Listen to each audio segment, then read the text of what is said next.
Okay, I'm going to call the City Council caucus to order for April 11th, 2016. We have one public hearing this evening. If the clerk would please read. Public hearing number 1 regarding changing hours of operation for certain city parks. Okay, under original consideration, we have 14 items. Agenda item number 1, if the clerk would please read. Under original consideration, item number 1, an ordinance reappropriating the 2016 sewer fund budget. Discussed in committee without objection on consent. Item number 2. Item number 2, an ordinance amending Chapter 138, Article 4, regarding waiving building permit fees, introduced only with a resolution calling for a public hearing on April 25th, 2016. Discussed in committee without objection on consent. Item number 3.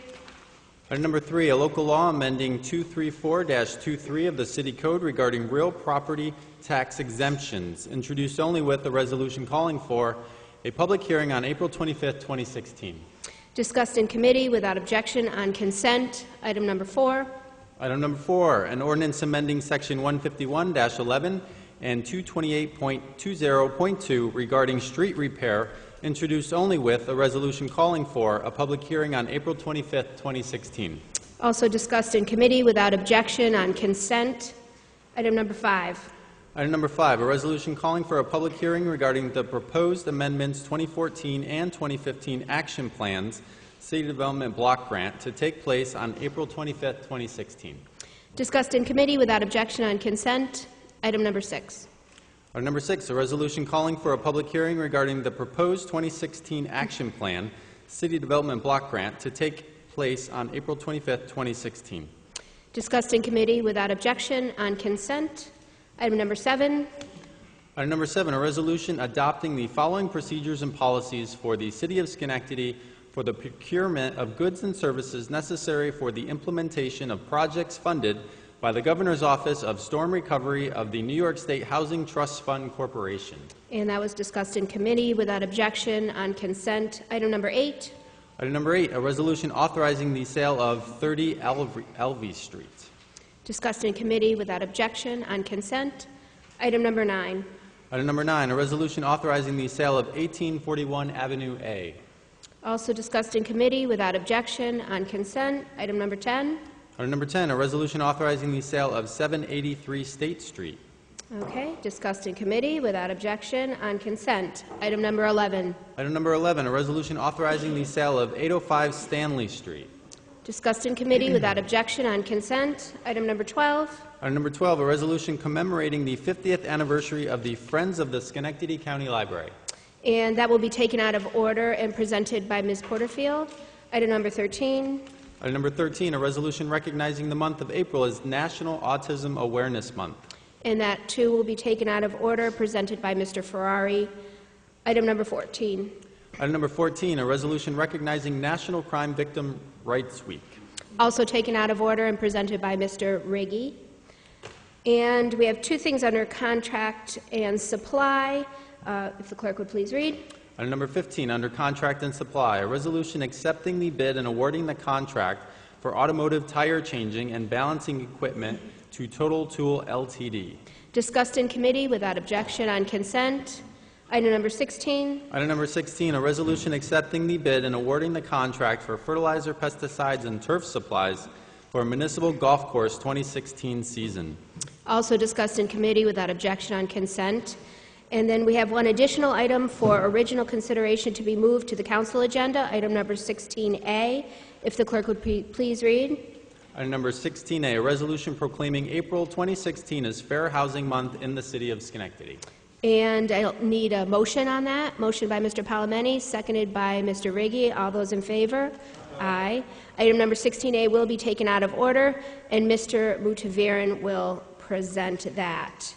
If nothing else is to come before the City Council caucus meeting, I will ask for a motion to adjourn. Mr. Kosher, seconded by Mr. Ferrari.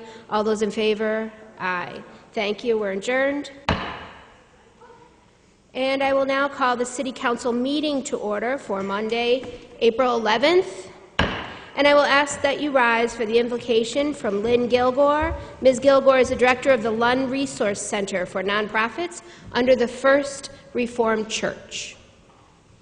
Let's bow our heads for a moment. Good and gracious God, be present in the work done here tonight.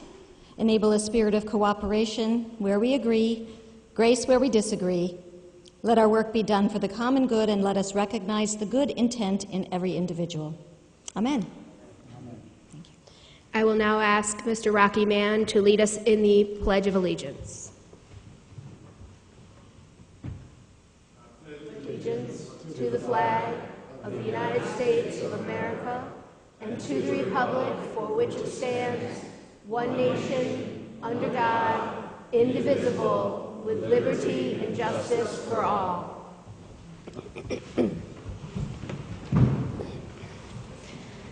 If the clerk would please call the roll. Mr. Kosher. Here. Ms. Porterfield. Mr. Ferrari. Here. Mr. Palameni. Here. Mr. Riggi. Here. Mr. Mudavaren. Present. Ms. Barrazo. Present. We have 4 out-of-order resolutions this evening, and also a presentation from the Autism Society of the Greater Capital Region. The first ceremonial resolution is commemorating the 50th golden anniversary of the Friends of the Schenectady County Library, and I will ask Ms. Porterfield to present that.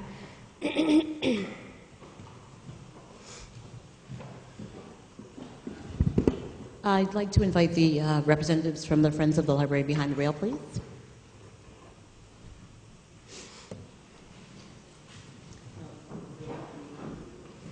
Join me on this side.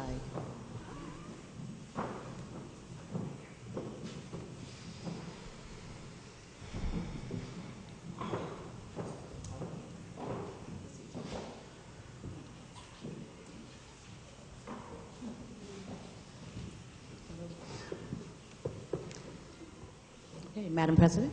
You have the floor. A resolution commemorating the 50th anniversary of the Friends of the Schenectady County Library. Whereas in 1966, members of the community came together to form an organization with a vision to provide a modern, sustainable library system accessible to all. And whereas the Friends of the Schenectady County Public Library continue to proactively attempt to achieve that goal by assisting and supporting the county library system in its efforts to meet the literacy, technological, and cultural needs of all members in our community. And whereas through its charitable programs, the Friends are actively engaged in library collection development, the promotion of library programs targeted at school-age children throughout the academic year, providing support for library staff, championing computer literacy, and organizing workshops and lectures. And whereas their continued presence has made the Friends a neighborhood mainstay, whether through the operation of their secondhand bookstore on Union Street or the Monday noon lecture series. Their tireless support for the written word demonstrates that libraries continue to play a vital role in the intellectual integrity of the community, which it serves. Now, therefore, be it resolved that the Mayor, Gary R. McCarthy, and City Council do hereby pause in their deliberations to recognize the 50th anniversary of the founding of the Friends of the Schenectady County Public Library, and to consider the words of Carl Sagan, who wrote, "The health of our civilization, the depth of our awareness about the underpinnings of our culture, and our concern for the future can all be tested by how well we support our libraries." Madam President, I'd like to move the resolution. Yes, moved by the presenter, seconded by Mr. Mutavaran. All those in favor? Aye.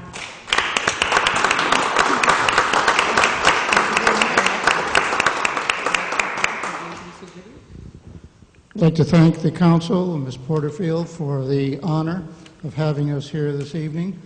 As she mentioned, 50 years ago this month, it was when this organization was formed to promote the building of the library, which stands kitty corner to the City Hall. And from that point, we have become advocates, supporters, and great admirers of our library system. And we think it is one of the stellar achievements in the city of Schenectady. It is a diamond in the city, along with others, and we promote the greatest effort for literacy, for cultural efficiency, for awareness, above all, for the city of Schenectady. And we want to thank you for this award, and in 50 years, we will be back. Okay? Well, I may have to be wheeled in, but I would like to be back. Okay. And we hope that you will be too. And we thank you, Ms. Porterfield. Yes, I would. We have several of among thousands, literally thousands of people who have volunteered for us. We have Rita Moore, Cheryl Kafari, Chris Bozensky, Donna Fairley, our library director, Karen Bradley, and volunteer. She is with us every step of the way, and we are with her every step of the way. And if you have not yet visited our new branch on State Street, please be sure to do that. It is another gem in the city. And we thank you all for your support and hope that it will continue as well as our support for the library system. Thank you again.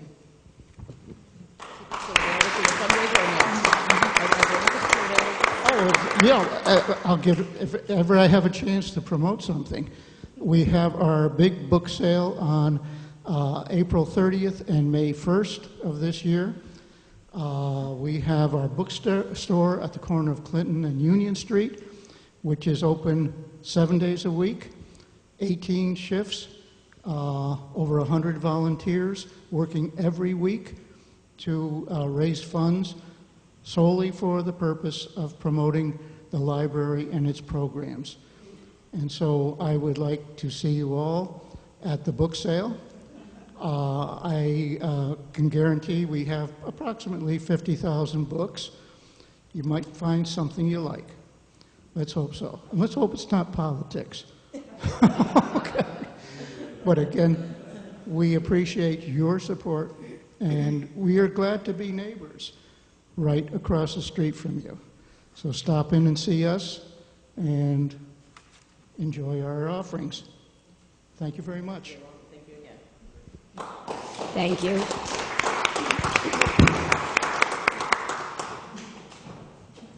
Okay. Item number 14, I'm sorry, Mr. Riggi? Mr. Riggi, you're, sorry. Chad had my notes. So our second ceremonial resolution recognizes National Crime Victims' Rights Week, and I will ask Mr. Riggi to present. Sorry, I dozed for a minute. Pat and Tina?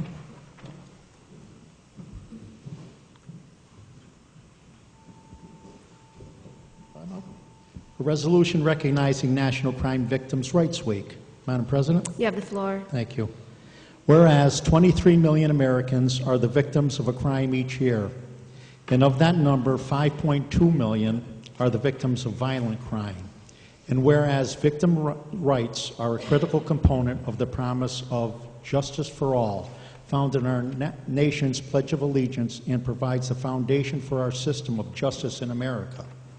Whereas National Crime Victims' Rights Week honors and celebrates the achievements of the past 30 years in securing rights, protections, and services for victims, including the Victims of Crime Act passed by Congress in 1984.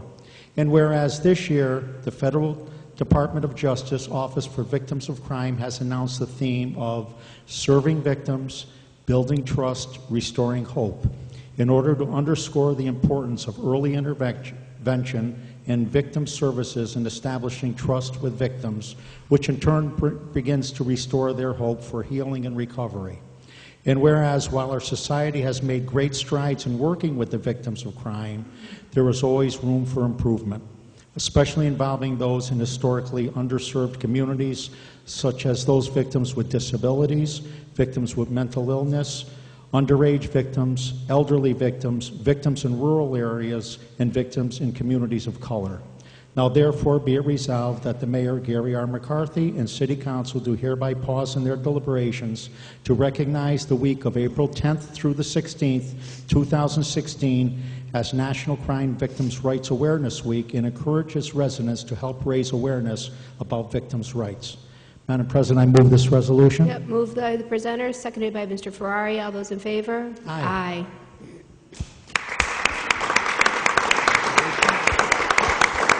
And please say something. They have a nice ceremony coming up this Wednesday, so if you would speak to that. Okay, fine. Well, once again, we will say thank you so much for recognizing National Crime Victims' Rights Week, and also the events that happen here in Schenectady and in the Capital District. It means a lot to us to know that we have your support. And I'm going to let Tina speak about the Rose Garden. So this year, the event, of course, is on Wednesday, April 13th at noon in the Rose Garden. And we do plan to be on the Rose Garden. The tree that fell, unfortunately, was cleaned up, and we heard didn't do much damage. And we're supposed to get some sunshine. So hope to see you all there. I do want to say, though, thank you to the council, Mr. Briggy. The theme this year that you mentioned was serving the victims, building the trust, and restoring hope. I think that's what the city is doing, the city council. And it's very befitting that you've been supporting this for the last, I don't know how many years. I've been doing this now 19 years, so you guys are really appreciate it. It's very amazing. Thank you. Thank you. Thank you very much. Thank you. Thank you.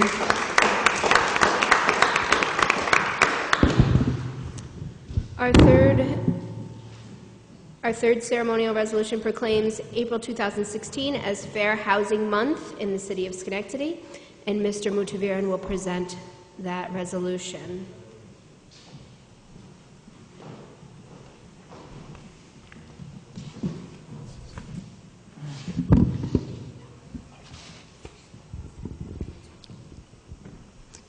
Madam President, You have the floor. a resolution proclaiming April 2016 as Fair Housing Month in the city of Schenectady. Whereas the Congress of the United States passed a Civil Rights Act of 1968, of which Title VIII declared that the law of the land would now guarantee the rights of equal housing opportunity, and whereas the Fair Housing Act prohibits discrimination in housing based on race, color, national origin, religion, gender, familial status, and disability. And whereas the mission of the city Fair Housing Program is to promote and ensure equal housing opportunity to all residents of the city of Schenectady. And whereas the law of the state and our city seek to ensure such equality of choice for all, regardless of age, race, national origin, gender, sexual orientation, marital status, disability, military status, or other specific group. And whereas ongoing education, outreach, and monitoring are key to raising awareness of fair housing principle practice, rights, and responsibility. And whereas the Schenectady Fair Housing Program's goals are to inform housing consumer that housing markets are open to all without bias, and to assist consumer in securing fair housing rights when they experience housing discrimination, but provide information and referral for landlords, tenants issue.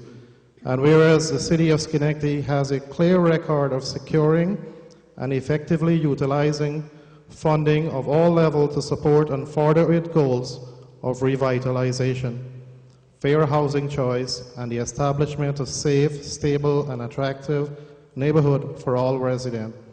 Now therefore be it resolved that the Schenectady City Council hereby join with Mayor Gary R. McCarthy of the City of Schenectady in proclaiming April 2016 as Fair Housing Month in the City of Schenectady.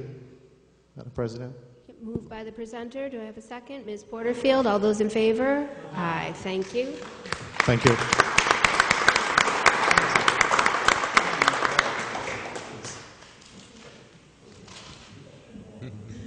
Well, thank you. Thank you, Mr. Mutvaran. On behalf of the City of Schenectady and its Fair Housing Office and all those who are protected by the Federal Fair Housing Act within the City of Schenectady, I would like to thank the City Council, President, honorable members, and the Mayor, and also Mayor Pro Tem, for their recognition and proclamation of the National Fair Housing Month and the celebration of its 48th anniversary. The Fair Housing Act prohibits discrimination, as it was said, before based on race or color, national origin, religion, gender, familial status, and disability. Our office at the City Hall is open to the public and everyone during the normal city hours. For more detail and information and questions, please do contact us and call us. As you know, discrimination still exists, as nationwide you've seen it, and you have seen it every day and also in the recent politics too. Because of our outreach and training and being proactive, we currently have minimum cases in the City of Schenectady. As a reminder, the City of Schenectady is still in need of more accessible units to help those various people with various disabilities. Thank you very much. Thank you. Thank you.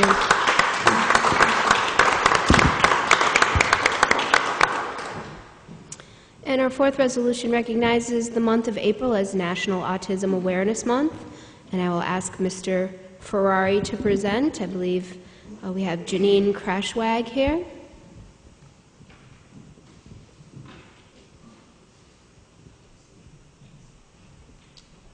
Madam President? You have the floor. A resolution recognizing the month of April as National Autism Awareness Month.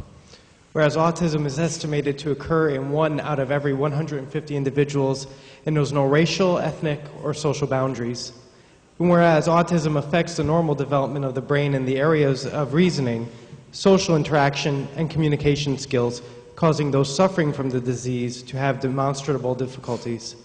And whereas a diagnosis of autism has wide-ranging implications for the entire family of a diagnosed individual, an early diagnosis, education, and therapy are vital to reducing the negative effects of autism. And whereas the last 30 years have seen significant progress in the areas of research, medication, diagnosis, and therapies for autism, thereby resulting in an improved quality of life for individuals living with the disease. And whereas more research is necessary to find a cure, ensure prevention, increase recognition and understanding of the disease so that people are accurately diagnosed and appropriately treated. Now, therefore, be resolved that the Mayor, Gary R. McCarthy, and the City Council do hereby pause in their deliberations to recognize the month of April as Autism Awareness Month in the City of Schenectady in order to foster further understanding of this disease. Madam President, I'd like to move this. Yes, moved by the presenter, seconded by Mr. Mutaviran. All those in favor? Aye.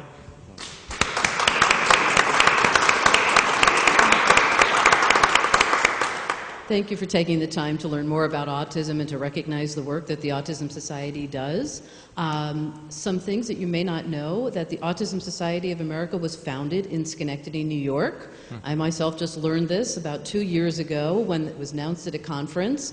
I had absolutely no idea that we were the home of the Autism Society of America. So I'm very proud to know not only 50 years ago were families from Schenectady really thinking about the future of individuals affected by autism, but that we had a significant role in determining and supporting individuals with autism and the types of support that they would need.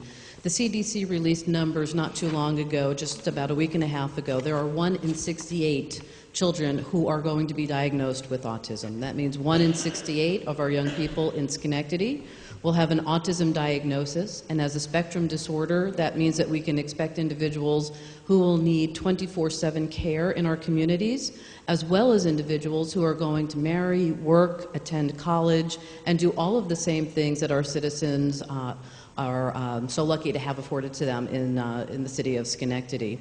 Over the past few years, we've been in the city of Schenectady for about 7 years. We're right on the corner of State and Church Street in the old Campbell House building. Gorgeous building. We've seen a real change in how Schenectady has recognized the autism community. We like to refer to Schenectady as a corridor of support. Down on State Street, we have the college, the Schenectady County Community College, the Autism Society, Schenectady ARC. Now Youth Build has just joined us, and not too long from now we will also have senior housing at the old YMCA. So this corridor has developed into a very unique, supportive area where both young people and our seniors can live together and receive the appropriate support that they need. I know I have talked with Lisa regarding a recognition of this very unique thing that is happening in the city of Schenectady. And building upon that and making a name for the city of Schenectady as the most supportive community in America. We see the Main Street America campaigns. I would like to see and work with the City Council at some point to designate and recognize Schenectady as a city of support. We actually encourage people to move into the city of Schenectady. They know that we're present there. They know that there's great health care.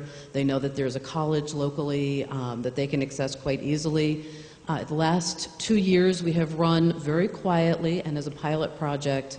It's called the College Success Program. We work with the community college. We now have 6 students with autism who are nested within the Autism Society, who walk back and forth between the college and receive the education that they are quite capable of receiving and doing well with, except they need additional support to do that. When I first moved into this area just a few short years ago, I can remember that the press about individuals with autism in Schenectady County Community College was not positive. Today, we are being known across New York State and now across the nation as a model program for community colleges.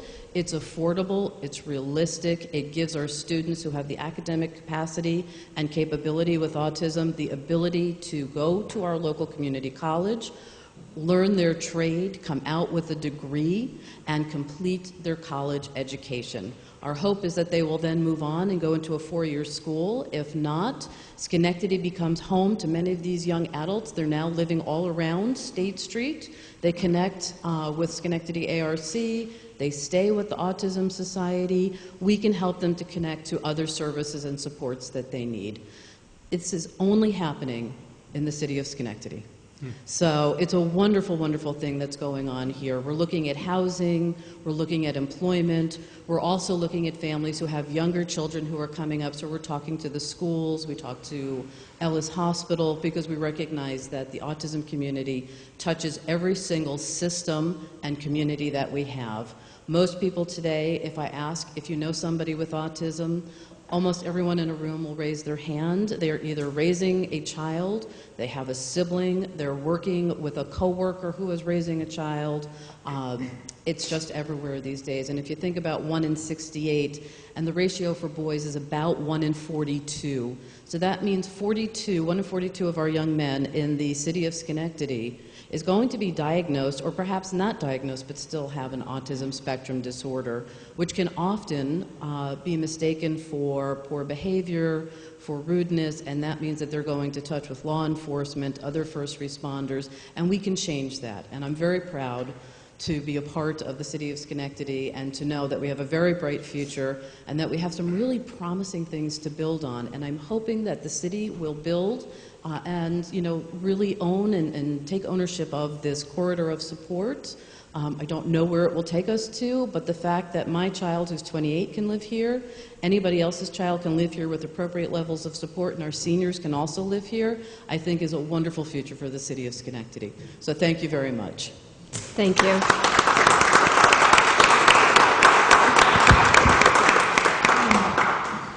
And I just did want to let you know that Ms. Crosswag, who is the executive director, was also here tonight to give the council a presentation. So the acceptance of the resolution and her presentation kind of just naturally dovetailed together. So thank you for the taking time and raising awareness as to what's going on. And I think we can all be very proud of what's happening in the city. And thanks for your efforts. So we have one public hearing this evening. The public hearing is regarding changing hours of operation in certain city parks, and I have one person signed up to speak, Joseph Palatolo.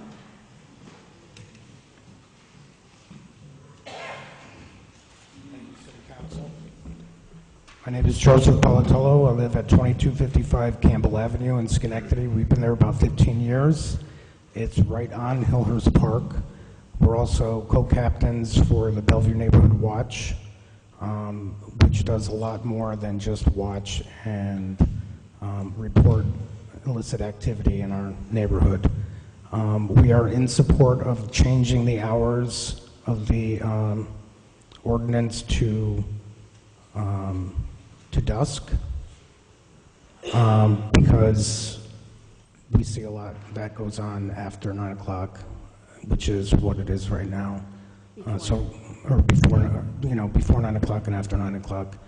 We're happy that you guys are in support of this and hope that it passes. It'll help the police department do their job better and easier.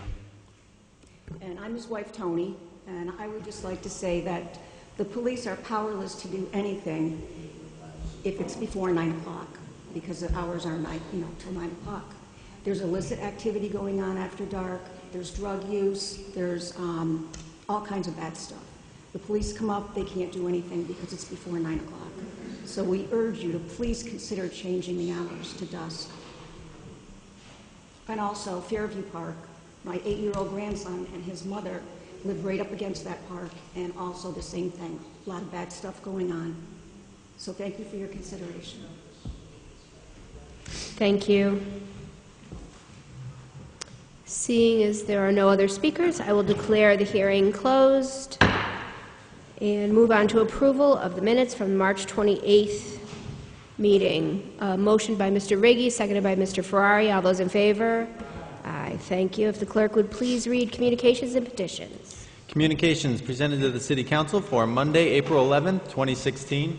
Under official, a letter from Paul LaFawn, Commissioner of General Services, recommending the contract award of automotive tire changing and balancing equipment purchase, installation, and training to Total Tool Ltd.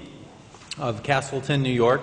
A letter from Richard McElravy-Eckert, Purchasing Supervisor, recommending fertilizers and pesticides and turf supplies for the 2016 golf season at the Schenectady Municipal Golf Course. Under general, there are none. Under petitions, there are none.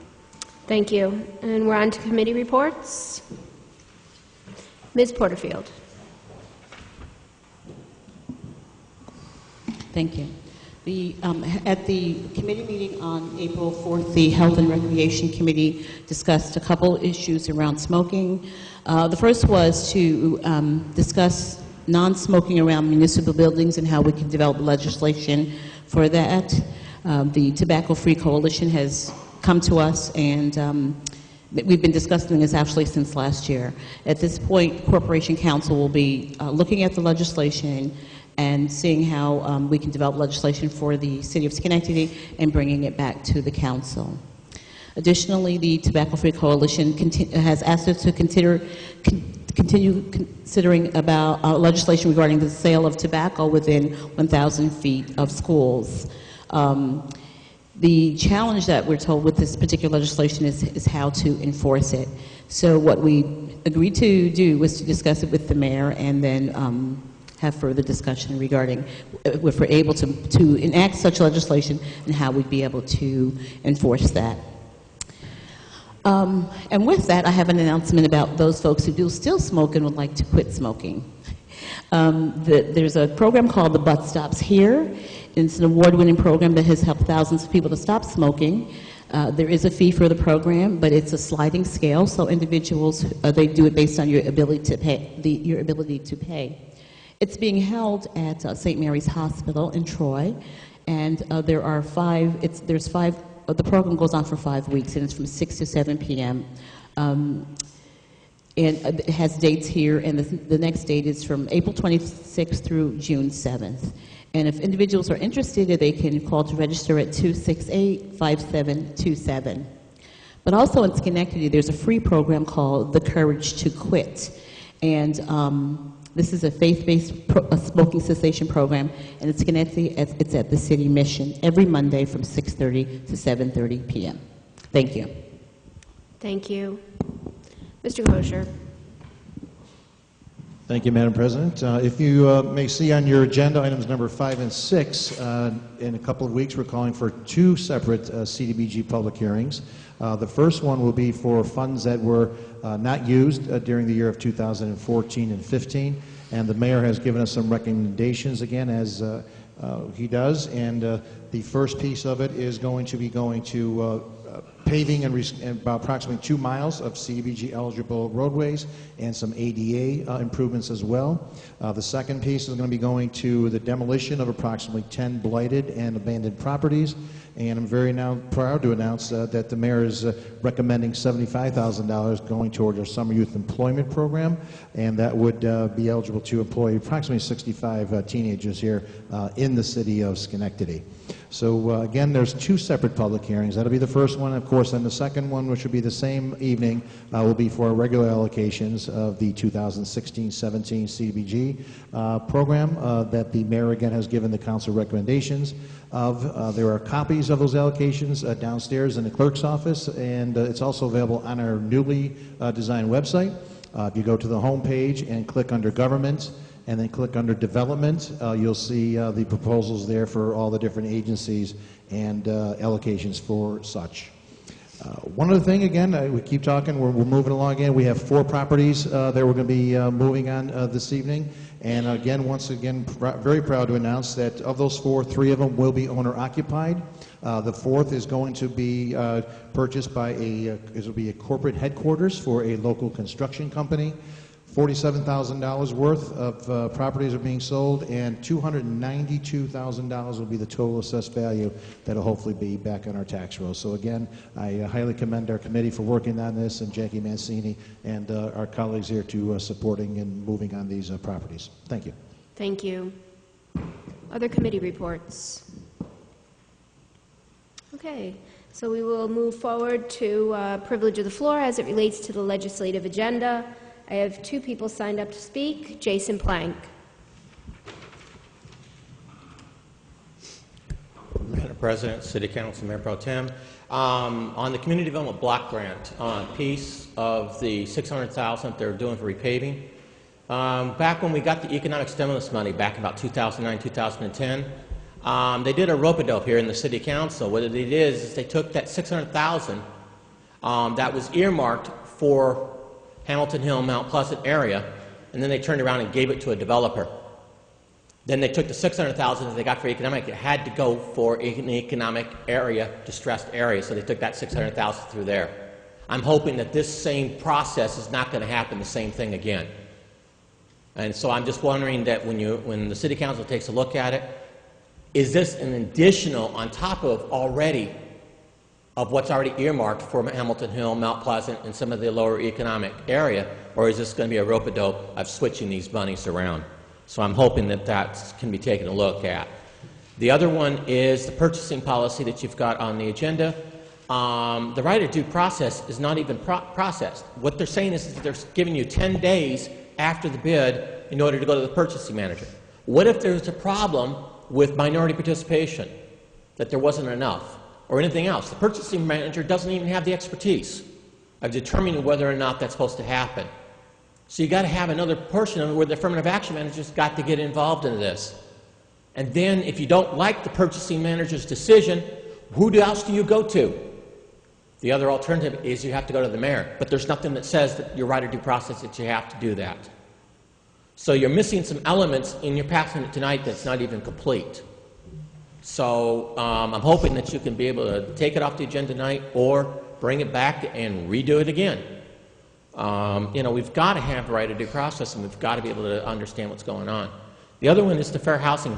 Glad you're celebrating fair housing, but the problem is that the county does not even have a fair housing coordinator, and the city has given, along with its representatives sitting on Metroplex and the county IDA, which controls the city IDA, a lot of the developers have been given sales tax, mortgage taxes, property tax exemptions, and everything else to build luxury townhomes and luxury apartments. Nothing is going towards fair housing. We still have a fair housing shortage within this city and in this county both. And we also, because of the housing is built on old church lots, and they're about 4 feet high, we've got problems where we need ramps. B&I had, about 6 years ago, had gotten a grant to build some more ramps. We still need to have a program to build some more ramps. And B&I did a great job in building those. And so we need to look at more of how we're going to be able to do more affordable and accessible housing. Thank you. Thank you. Mary McLean.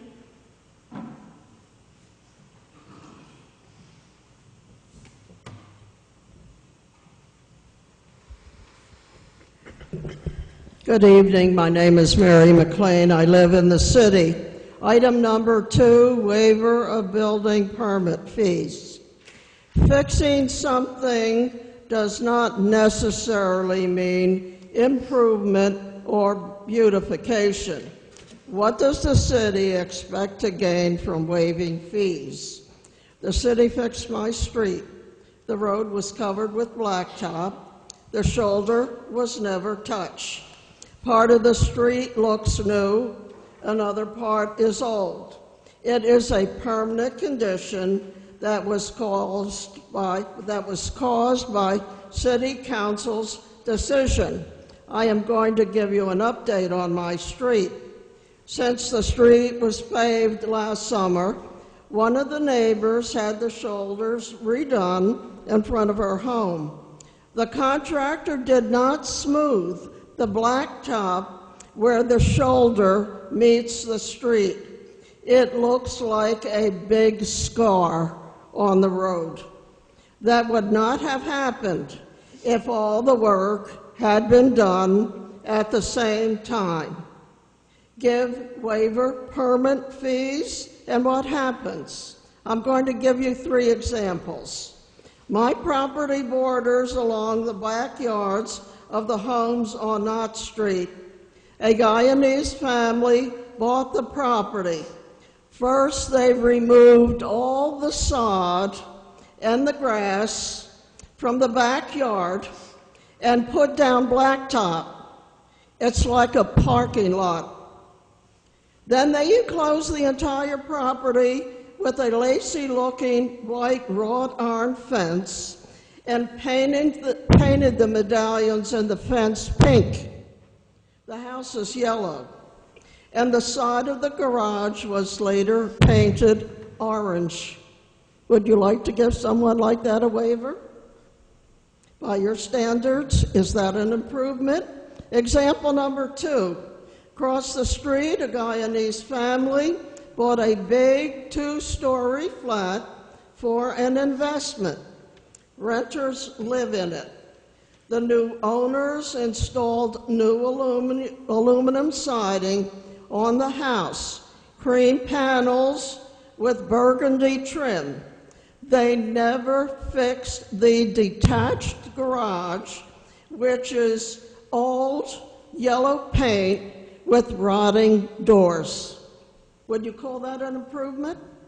Example number 3. On Park Place, 2 new front doors were installed side by side.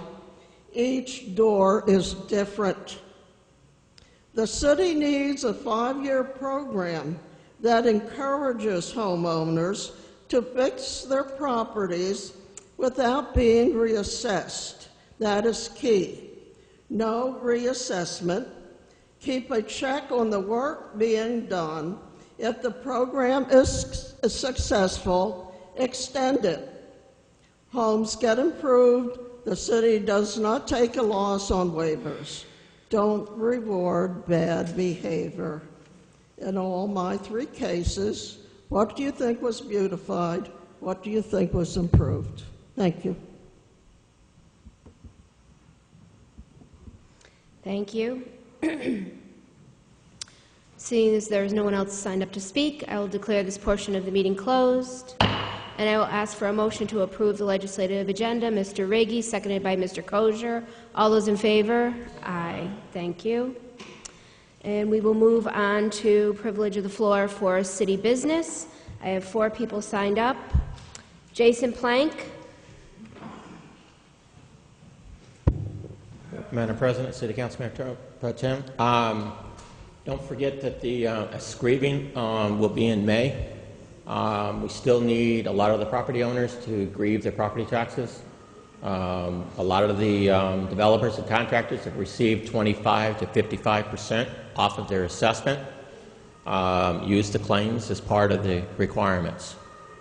Also, too, is that there's also been a case been going along for the last couple days where some people have claimed they're Niagara Mohawk, calling about your bill, and they're asking for information on your personal information and so forth. Hang up on them. They are a scam.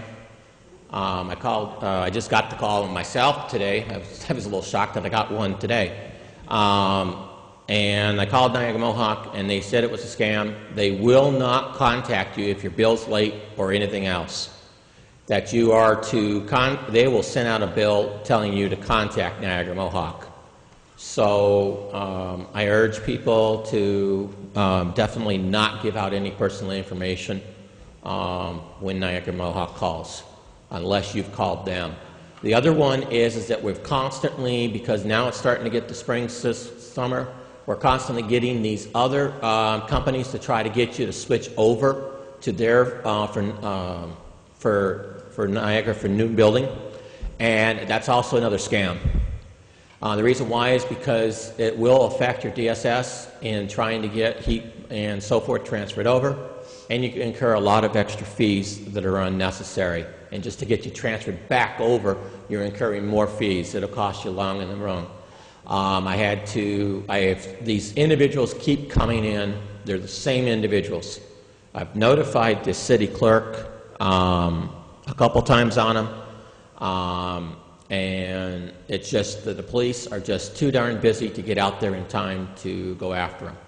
But I'm hoping that, you know, they'll hit one of these police officers' homes or one of the fire departments, and then they're going to regret it.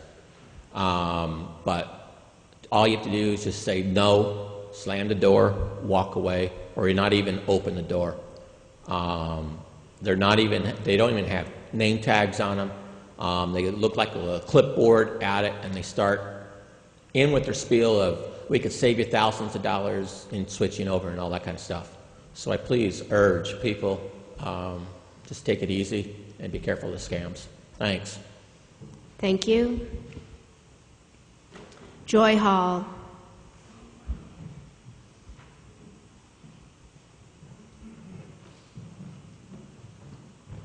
I'm Joy Hall of Schenectady. We got a problem. We got a big problem. Cars are parking where they're not supposed to be parking, especially near a corner. And another car comes try to get around the corner and can't get through. In a two-way street. And there's a lot of potholes on Francis Avenue, on the bridge, other places too. On Altamont Avenue, the streets over there has got to be fixed too. So we better do something about all these potholes and fix that, and put up better signs for parking at near the fire hydrants too. We got to do something about that. Cars are parking too close. So we better do something, and do something fast before something does happen. And we got to get these speeders and stop it. And going and speeding for nothing. You don't gain nothing by speeding. All you do is something happens. We don't need that. Thank you. Rocky Man.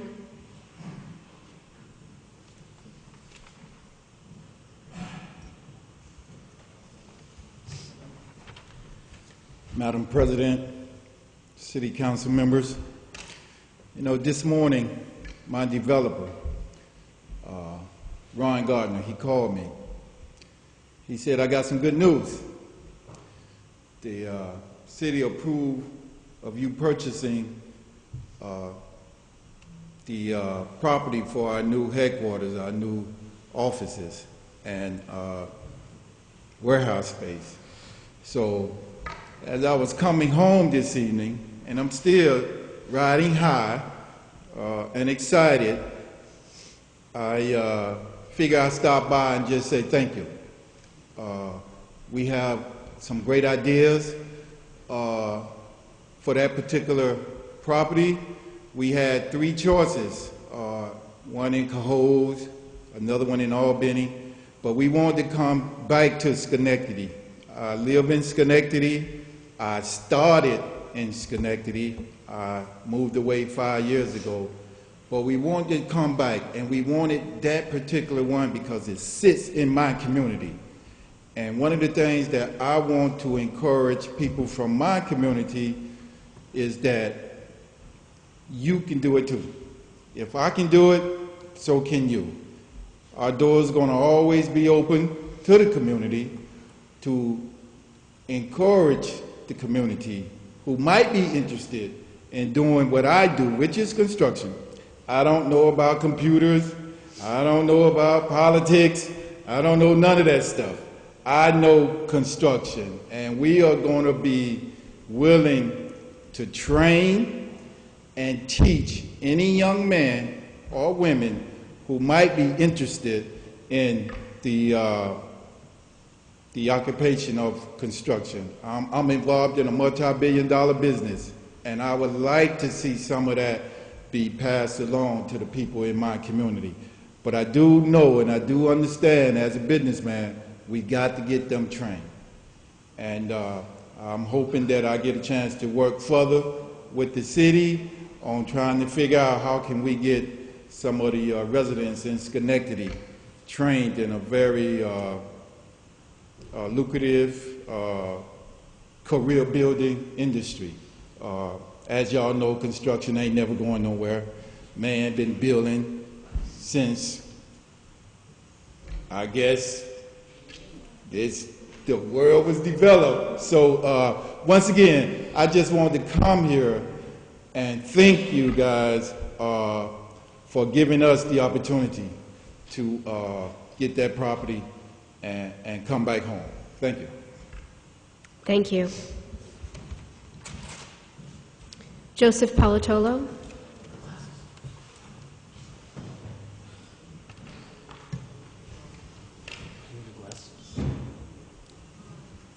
Thank you, Joseph Palatolo, Campbell Avenue, Schenectady again. The purpose of the Bellevue Neighborhood Watch is to report illicit activity, improve the quality of life within our neighborhood by reporting vacant house issues, overweight trucks on posted residential streets, down telephone and cable wires, non-working or cycling street lights, graffiti, and litter issues. We are offering our email address so that if a resident or a business owner needs to report a non-emergency issue and they are not sure of whom to report them to, they can use reportit@BellevueNeighborhoodWatch.com. Unfortunately, utilities do not have a program to go out and identify the maintenance of their lines.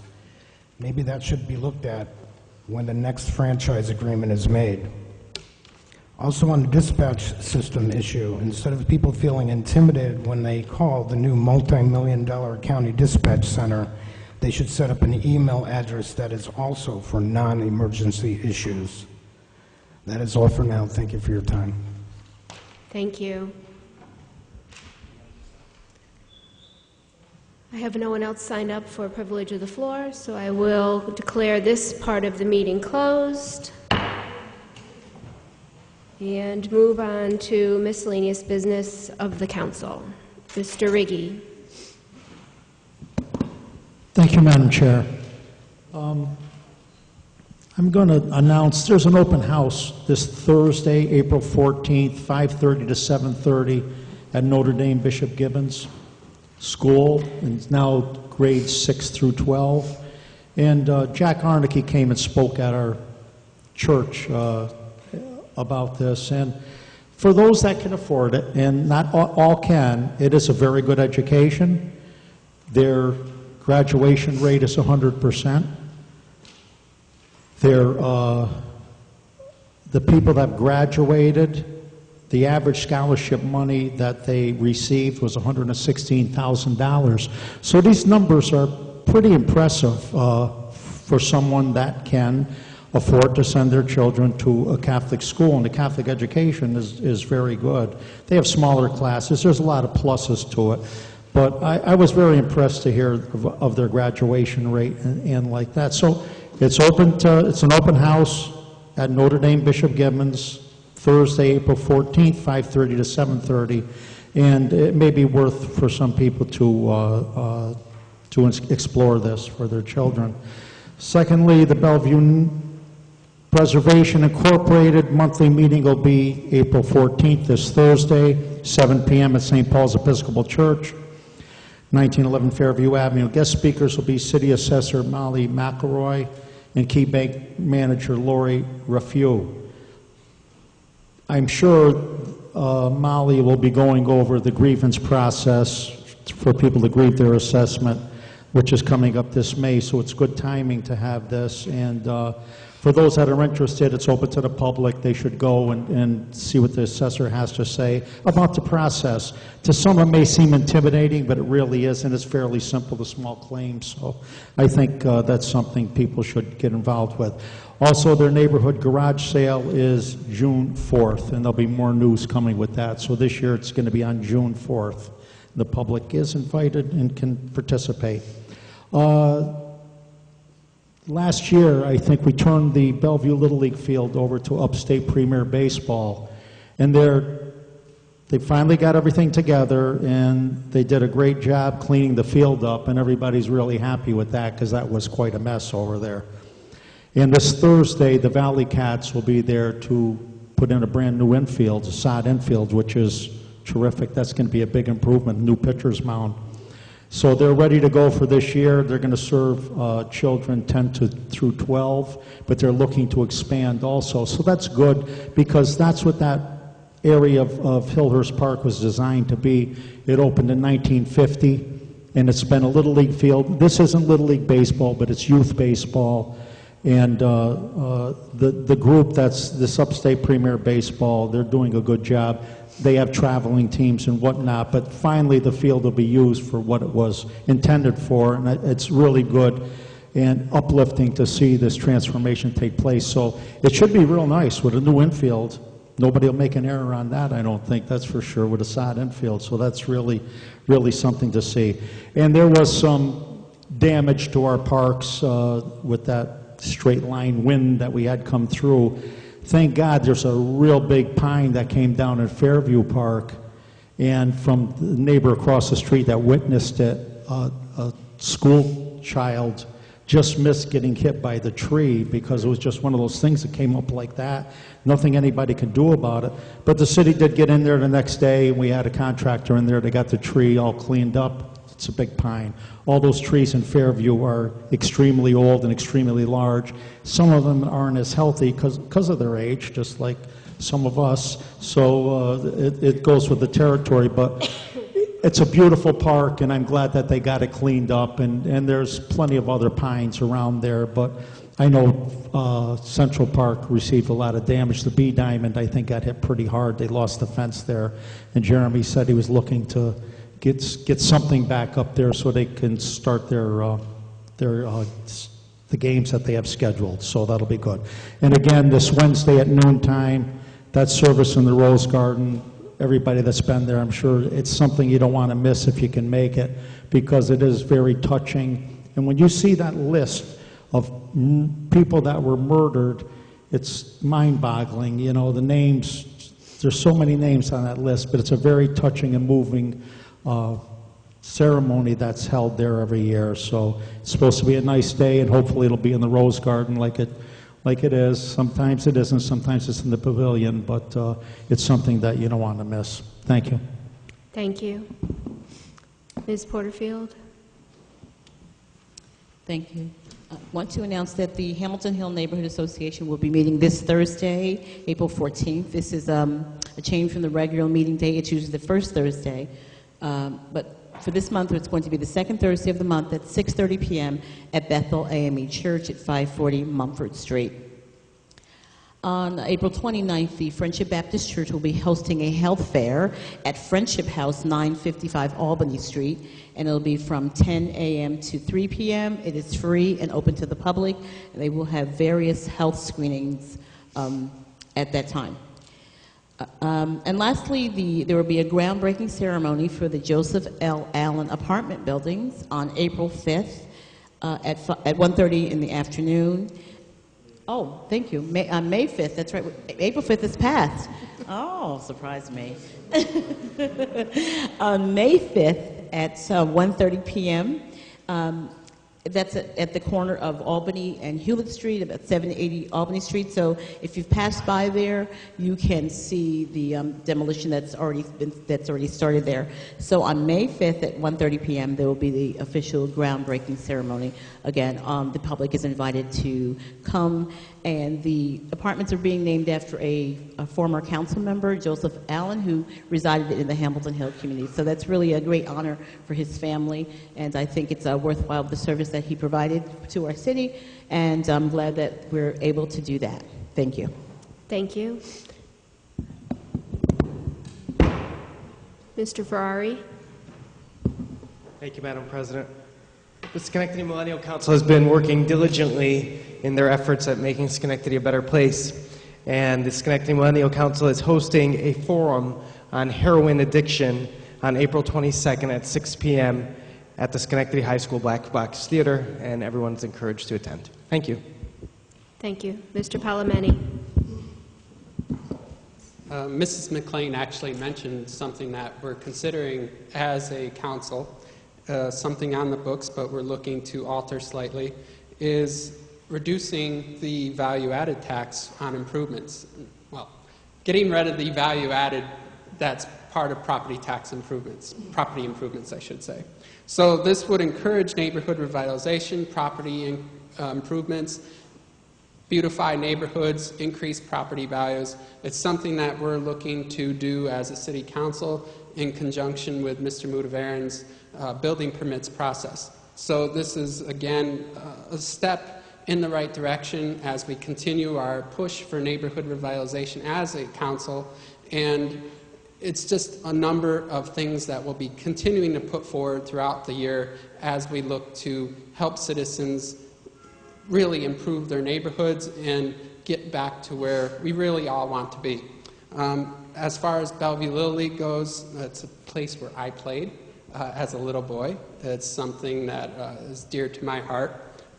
It's great to see that field get cleaned up and be utilized again. There was a process many years ago to actually put a series of fields and make everything beautiful. Unfortunately, there was just a few in the community who really opposed having some trucks go through the neighborhood in the process of building a nice complex. But that was unfortunate, and but now it's good to see the fields being put back to use. And it's great to have the Valley Cats come in and really redo the field. And it'll be great for the community, it'll be great for Bellevue, and really look forward to seeing that field open up and be used again. Thank you. Thank you. Mr. Mutavaran. Thank you. Just to add a little bit on the permit fee that we are proposing, permit fee waiver that we are proposing.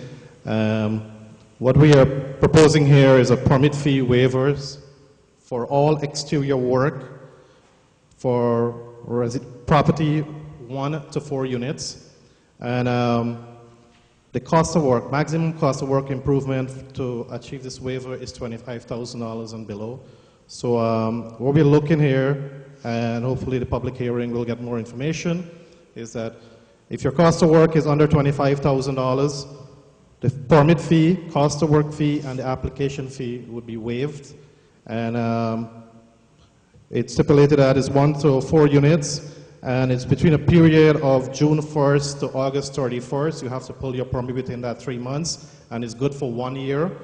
So it is something that the council and all of us are working very hard to put there, and we feel that it will benefit the neighborhood, and it's part of our effort in revitalizing our neighborhood.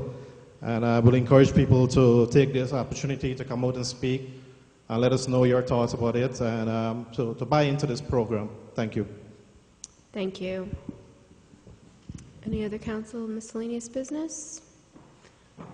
Mr. Riggi. I wanted to explain about the park hours. I didn't get to that.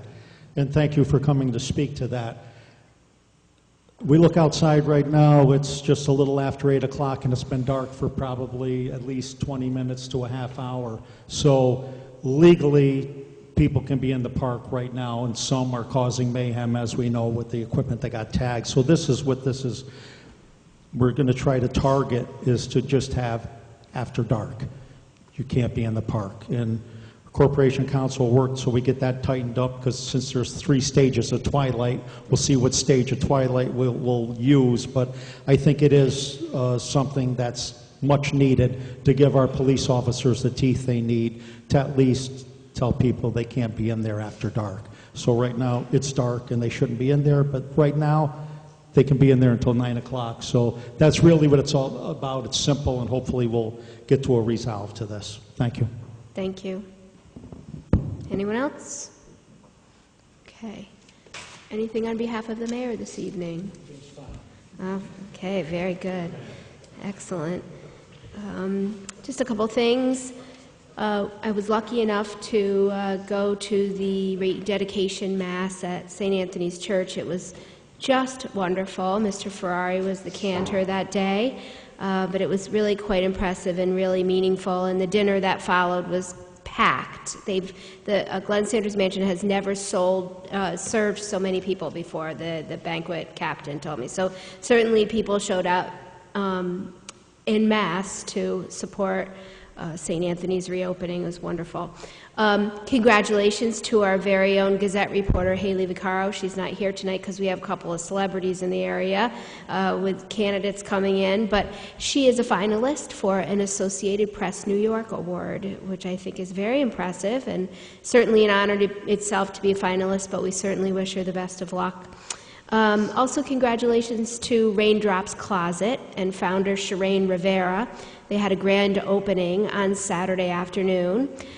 This organization assists people that have been homeless with essential items, including clothing and housewares. They accept gently used and new items on Tuesdays from 10 to 2 at the Emmanuel Friedens Church. And then they also accept donations by appointment, and to do so, you can call 417-9284. And then lastly, I just wanted to mention that 845 Broadway has received a Preservation League of New York State Award. It is Excellence in Historic Preservation. The Preservation League's award program honors notable achievements in retaining, promoting, and reusing New York State's irreplaceable architectural heritage. It is a formerly vacant property on Broadway, and the Daylight Factory had been converted to affordable housing for 155 residents. Many of them are military veterans. And President Obama recently recognized Schenectady as one of only 3 cities in the United States to eliminate veterans' homelessness. So the 845 Commons Project made a major contribution to achieving that goal. And included in that project team was PACA Preservation LLC of Kinderhook, the Gillespie Group, Bonaccio Construction of Saratoga Springs, Reform Architecture, KeyBank, Capital District YMCA, Metroplex, and New York State Office of Parks, Recreation, and Historic Preservation. So a once blighted building is now housing some of our most vulnerable population, and that's all good as far as I'm concerned. So congratulations to them. And with that, I will ask for a motion to adjourn. Mr. Ferrari, seconded by Mr. Palomini. We are adjourned.